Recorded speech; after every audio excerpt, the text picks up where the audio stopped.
Standardized tests, positives. Standardized tests are the gold standard, tried and tested. In order for a test to be standardized, it must undergo extensive test development, including the writing and rewriting of items, hundreds of administrations, the development of reliability and validity data, and the development of norms. Sorkind 383. In other words, because the test has gone through a process of scrutiny where the items are revised and refined, the test questions should be perfected. They should be easily understood by test takers and provide accurate and reliable data that meets content and criterion validity measurements. Bad items in the standardized test are thrown out before the finalized test is administered to students where the scores actually count for something.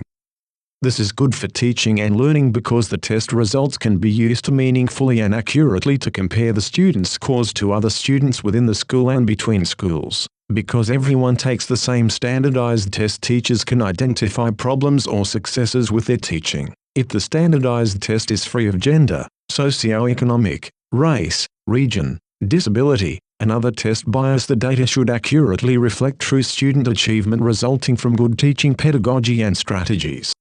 From there, schools can share curriculum and teaching suggestions between schools or teachers, thus improving the overall quality of teaching across all educational institutions. For example, Jefferson High School's students perform exceptionally well on the math portion of a standardized test, specifically on questions revolving around trigonometry. Pueblo High School's students also took the test, however, they showed poor results with trigonometry. The standardized test results may indicate that the way Jefferson High School teaches trigonometry is working well for students. They could share their curriculum and how they teach with Pueblo High School. As a result, Pueblo High School will be able to change their trigonometry program to match what Jefferson is doing. Pueblo High School doesn't have to take all of Jefferson's suggestions because their students are different after all, but maybe, with Jefferson's suggestions, students at Pueblo High School will show more success with trigonometry when taking the standardized test in the future.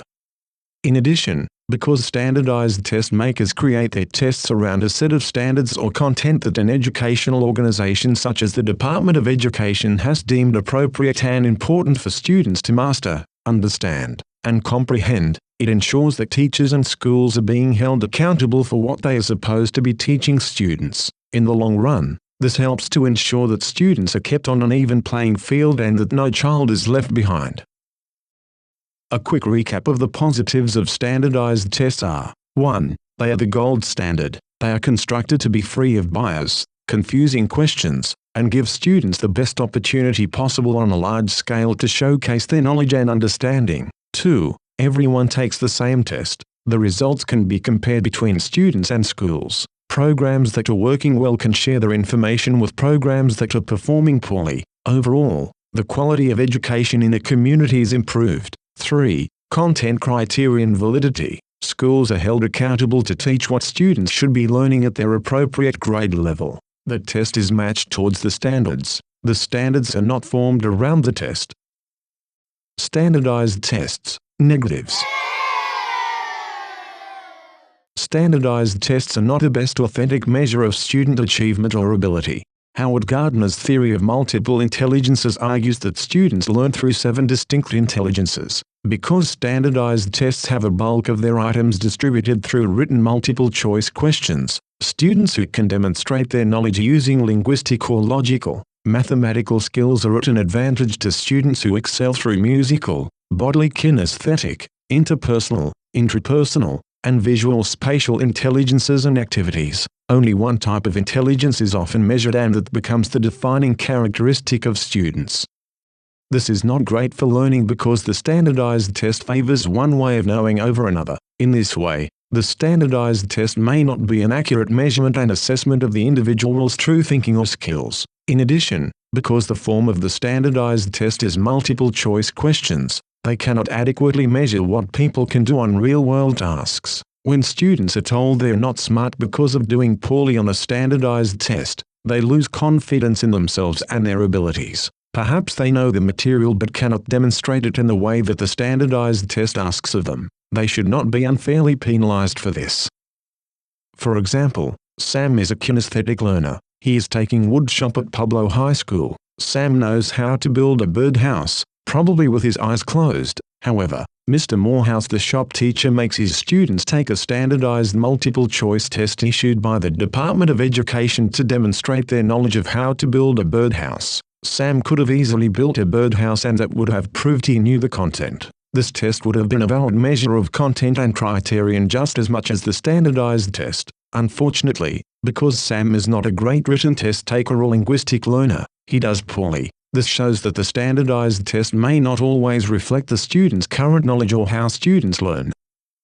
Another problem with standardized tests is that they're often seen as high-stakes tests. Teacher promotions and evaluations are often tied to how well students perform on the standardized tests administered. While this practice holds some serious consequential validity concerns for teachers, it also negatively impacts the learning of students.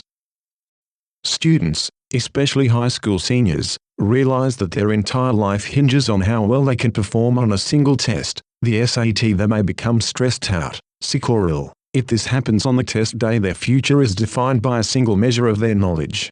In addition, because the teachers recognize the significance of the test on their lives and their students' lives, the curriculum that these teachers employ becomes driven solely by the standardized tests. Teachers focus on preparing students to take the test, which means the test scores will go up, but that does not mean students actually have learned more. They have just learned what the test wants them to know. This is especially problematic when schools begin to cut other programs not being measured by the standardized test, such as band and art. Students learn to be a certain kind of student as we press them through cookie-cutter molds of education. Although standardized tests are often based on the appropriate school curriculum and standards set forth by a responsible educational institution, we have to be cautious of what information we deem important for students to learn, and how much emphasis we place on the scores. A quick recap of the negatives of standardized tests are: 1. Standardized tests only measure one way of knowing. Because of this fact, they may not always reflect the student's current and true knowledge. 2. Standardized tests like the SAT have the potential to define an individual's entire future. They hold too much power in our society because they are often used for purposes they were not intended for. 3. They are high stakes. Teachers wrongly mold curriculum around tests when the tests should be modeled after the school's curriculum. Schools often cut programs not focused on material being tested on standardized tests such as art, music, and drama. This produces cookie-cutter students. In conclusion, consider this quote from the Huffington Post: "Beyond teaching certain key skills, such as reading, and facts, such as the basic structure of the U.S. government, perhaps one of the most important goals of public education in the United States is to give students the capacity to learn more on their own, to inspire them with the spark of curiosity and give them an intellectual, methodological foundation on which to build for the future." End quote. Standardized tests give us one way of measuring and comparing student achievement and ability to improve educational pedagogy. However, we must remember the goal of education is not to teach students how to succeed on a single test. The goal of any educator should be to help students flourish in the unique way that allows them to thrive in the real world, to use their skills and knowledge, to grow on their own after they graduate, to positively impact the world around them, and become citizens and community members we can be proud of in this place we all call home.